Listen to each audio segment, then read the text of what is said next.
আমরা আজকে শুরু করেছিলাম Panchouki petrol pump Diamond Harbour road, সেখান থেকে হয়ে পাটেশ্বরী মন্দির, সেখান থেকে হয়ে আবার নাথপাড়ার ভিতর দিয়ে এসে আমরা করিডোরে প্রায় 8 কিলোমিটারের উপরে রাস্তা পদযাত্রা এবং তাপদাহ চলছে। তার মধ্যেও মানুষের উচ্ছ্বাস, লড়াই থেকে তারা পিছু হটতে চায় না।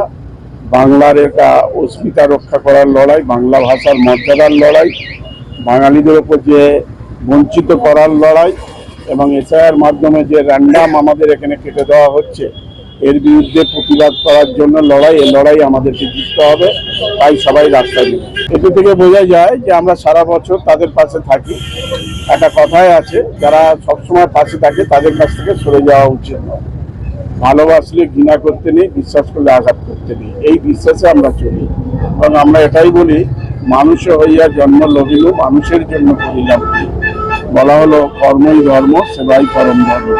মমতা বন্দ্যোপাধ্যায় তার সাথে উন্নয়নটা জুড়ে নিয়েছেন।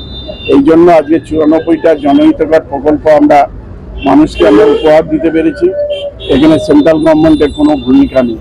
এখানে উন্নয়ন আমরা করেছি, রাস্তাঘাট করেছি, পানীয় জলের ব্যবস্থা আমরা করেছি। 18 মাস যদিও তারা টাকা দিচ্ছে না। আমরা খাল সংস্কার করেছি, আমরা সুস্বাস্থ্য কেন্দ্র করেছি, আইসিডিএস সেন্টার করেছি, ব্রিজ করেছি, আমরা রাস্তা 300-এর ওপর পথশ্রী রাস্তা সরকারি টাকায় আমরা করেছি। এখানে সারা রাজ্যে 32 লক্ষ মানুষকে 1,20,000 টাকা করে দেওয়া হয়েছে। 100 দিনের টাকা সেন্ট্রাল গভর্নমেন্ট দেয়নি, আমরা সেটা দিয়েছি। এবং 2 লক্ষ কোটি টাকা আমরা পাও না সেন্ট্রাল গভর্নমেন্টের কাছে, তারা দিচ্ছে না। আমাদের হকের টাকা 4.5 লক্ষ কোটি টাকা এখান থেকে তুলে নিয়ে গেছে। এই যে বঞ্চিত করার বিরুদ্ধে সবাই স্বতঃস্ফূর্তভাবে, বাংলা বাঙালি সবাই একাকার, হিন্দু মুসলমান খ্রিস্টান শিখ ইসাই সম্প্রীতি ঐক্য একতা তৈরি করেছে। দেশ চালাচ্ছে, হাস্যকর, এরা দেশ চালাচ্ছে, রাজ্য চালাচ্ছে। এই সিটটা কি সিট সেটা তাদের বোধগম্য নেই, আর সিদ্ধান্তহীনতায় ভুগছে। এরা আগের বারে 58,832 ভোটে হেরেছিল, যে প্রার্থী তাকেই প্রার্থী করেছিল। সে বুঝতে পেরেছে এরপরে যদি কোনো কিছু তারা খরচ করে, অন্য করে, আরো করে, সেটা ভস্যে বিডালা হয়ে যাবে, তাই তাকে সরিয়ে নিয়ে গেছে। এবং এখনো পর্যন্ত তারা সিট দিতে পারেনি। 9 তারিখ নমিনেশনের লাস্ট ডেট, আজকে 4 তারিখ।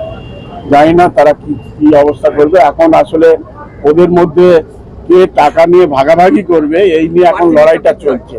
প্রার্থী নিয়ে বিভ্রাট, তাই লাস্ট মুহূর্তে হয়তো একজন কাউকে দেবে যাতে না অশান্তি হয়, কিন্তু অশান্তি ওদের মধ্যে হবে টাকা নিয়ে কাড়াকাড়ি।